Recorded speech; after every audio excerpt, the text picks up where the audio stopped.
Hello. I just thought I would pop in here and say hello. It's been a long time since I've been live in this group, and I thought I'd just talk to you a little bit about my book. So, my book is called Too Kind: A Survival Guide for Sensitive Souls, which you've probably gathered if you've seen my posts in here. And somebody asked me the other day, what do you mean by too kind? And is it possible to be too kind? Because we're told from when we're very young to be kind and to be kind to other people.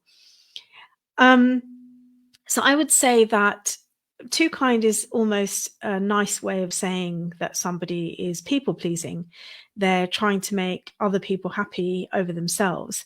And the traits are you might recognize in yourself or in other people.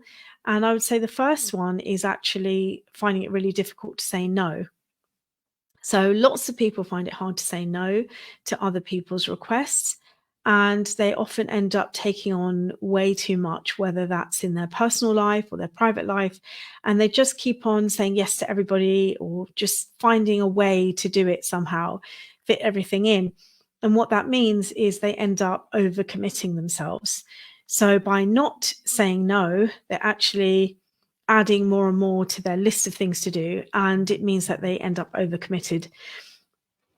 And sometimes I think this trait comes with the feeling of wanting to be liked. Now, as you know, I'm a hypnotherapist, so I'm really concerned with the unconscious mind and what happens inside, that part of us that we can't really control, that we don't really control. And we think that 90% of what we do is unconscious every day. And it's almost that by not wanting to say no and by wanting to please other people so that they're happy with us, it means that we're liked.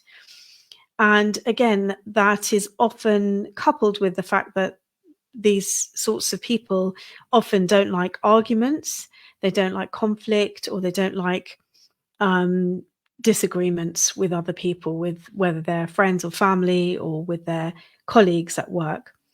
So by having that combination of traits, it means they end up putting other people first and other people's needs and wishes above their own. And sometimes what happens is they find when they actually ask somebody for a favor, which isn't very often, they tend to just take everything on and think they can do everything. But at some point, they might become, come to a stage where they need some support or help.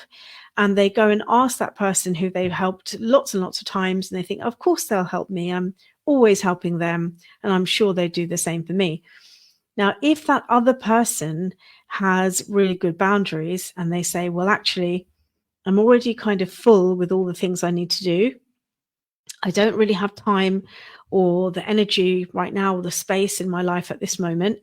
Maybe they'll say they can do it another time, or maybe they'll just keep that inside and they'll just say, I can't do it right now. Now, for the first person, who's the one who's always putting other people first, that can be a real shock and a bit of a slap in the face, because they're used to dropping everything for everyone else. And that's not necessarily a good thing. It just means their boundaries aren't that strong. So when they come across someone who does have good boundaries, they can find that a little bit difficult to manage.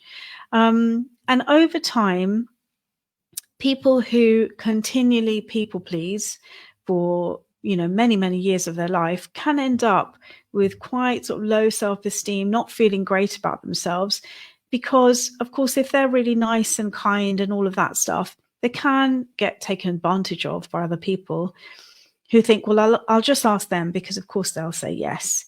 And sometimes that's not reciprocated, as I was mentioning before.